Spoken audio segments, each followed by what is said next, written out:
कल्पना करो एक ऐसी दुनिया की जहां खुद प्रेडेटर को ही शिकार बना दिया जाए। कहानी शुरू होती है योज्जा प्राइम नाम के ग्रह से, जो प्रेडेटर्स का घर है। यहां डेक नाम का एक युवा प्रेडेटर रहता है, लेकिन बाकी प्रेडेटर्स की तरह ताकतवर न होने के कारण उसे कमजोर समझा जाता है। एक दिन उसके पिता उसे पूरे कबीले के सामने अपमानित करते हैं और उसे मार डालने का आदेश दे देते हैं। लेकिन डेक का बड़ा भाई क्वे अपने भाई को बचाने के लिए पिता के खिलाफ खड़ा हो जाता है।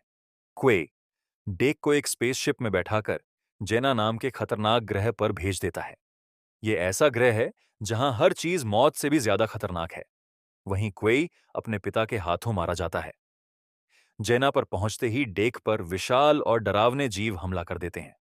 वह किसी तरह अपनी जान बचाता है, लेकिन तभी उसकी मुलाकात थिया नाम की एक रहस्यमयी एंड्रॉयड लड़की से होती है। थिया इंसान नहीं है, वह वेलैंड युतानी कंपनी की बनाई हुई एक सिंथेटिक रोबोट है।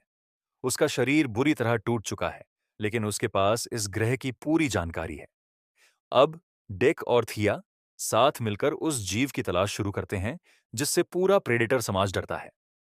उस जीव का नाम है कलिस्क। कलिस्क इतना खतरनाक है कि अनुभवी प्रेडेटर्स पीटर्स भी उसका शिकार करने से डरते हैं। लेकिन डेक के लिए यही आखिरी मौका है खुद को साबित करने का। आगे की यात्रा में दोनों को ऐसे ऐसे खतरनाक राक्षसों का सामना करना पड़ता है जिन्हें देखकर डेक को भी डर लगने लगता है। धीरे धीरे डेक और थिया के बीच दोस्ती बन जाती है, लेकिन तभी एक चौंकाने वाला सच सामने आता है। थिया जिस कंपनी के लिए काम करती थी, उसका असली मिशन कलिस्क को मारना नहीं, बल्कि उसे पकड़ना था। अब डेक को समझ नहीं आता कि वह थिया पर भरोसा करे या नहीं। इसी बीच कलिस्क सामने आ जाता है। एक भयानक लड़ाई शुरू होती है। डेक अपनी पूरी ताकत लगा देता है, लेकिन उसे पता चलता है कि कालिस्क लगभग अमर है। उसके घाव कुछ ही सेकंड में भर जाते हैं। लड़ाई के दौरान डेक और कालिस्क दोनों को पकड़ लिया जाता है। अब डेक कैद में है और वैज्ञानिक उस पर खतरनाक प्रयोग करने लगते हैं, लेकिन थिया अपनी जान जोखिम में डालकर डेक को छुड़ा देती है। यहीं से कहानी और भी रोमांचक हो जाती है। डेक जंगल के जीवों और पौधों से नए हथियार बनाता है। वह पहले से ज्यादा खतरनाक शिकारी बन चुका होता है। अंतिम लड़ाई में डेक, थिया और कलिस्क मिलकर दुश्मनों पर हमला कर देते हैं।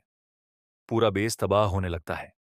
आखिरकार डेक अपने सबसे बड़े दुश्मन को खत्म कर देता है और अपने ग्रह वापस लौटता है।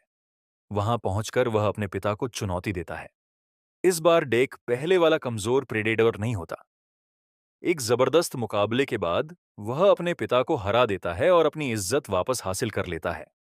लेकिन फिल्म के आखिरी सीन में एक विशाल प्रेडेटर जहाज दिखाई देता है और डेक मुस्कुराते हुए कहता है, वो मेरी मां है। यहीं पर फिल्म खत्म हो जाती है और अगले भाग के लिए बड़ा संकेत छोड़ जाती है।